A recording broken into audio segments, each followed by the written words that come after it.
Ok, et pourquoi ne pas parler des origines du patch maintenant? D'où il sort et pourquoi tu l'as créé? Oui, bonne idée. Tout d'abord, cela part de diverses parties de 40K avec plusieurs groupes de joueurs. D'ailleurs, il y avait de tout âge, mais je vais parler de la chronologie un peu plus tard et j'y reviendrai à ce moment-là.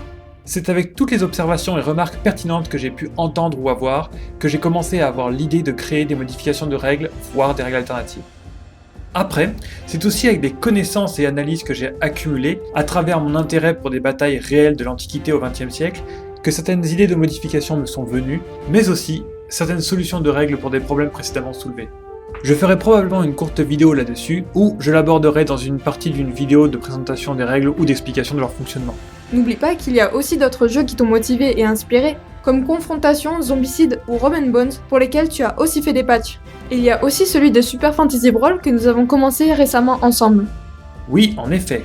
D'ailleurs, je prévois d'autres vidéos correspondant à chacun des jeux faisant l'objet d'un patch. Et donc, c'est dans cette situation qu'est apparue la toute première version de Warsword, qui n'a même pas eu de nom pendant longtemps. Oui, c'est ça. Ce n'est qu'une fois qu'il a commencé à y avoir un ensemble conséquent de règles et une dynamique générale cohérente qui en a émergé, que j'ai commencé à passer de l'idée de modification de règles à une idée de patch. Et comme certains le savent, ce n'est que tout récemment que je lui ai cherché un nom.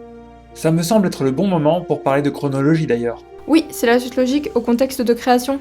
Les débuts remontent à plus de 20 ans, donc il s'est passé plein de choses depuis. En effet, et je vais essayer de faire aussi court que possible.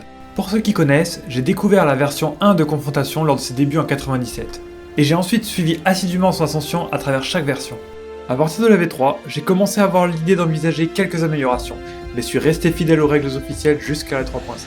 Par la suite, alors que je n'avais pas encore rédigé toutes les modifications envisagées, dont certaines dont j'ai pu, entre-temps, apercevoir des équivalents dans d'autres jeux, j'ai assisté au déclin de l'entreprise Rackham avec son entrée en bourse, la sortie de la V4 et autres, puis sa disparition en 2009. C'est dommage qu'ils aient fait faillite, les figurines que tu as donnent vraiment envie de jouer. Clairement, et c'est pour ça que je n'ai lâché ni mes figurines ni mes idées, qui vont maintenant tellement loin que j'en suis arrivé à parler d'un jeu à part entière, Révélation, pour lequel je compte faire aussi une série de vidéos.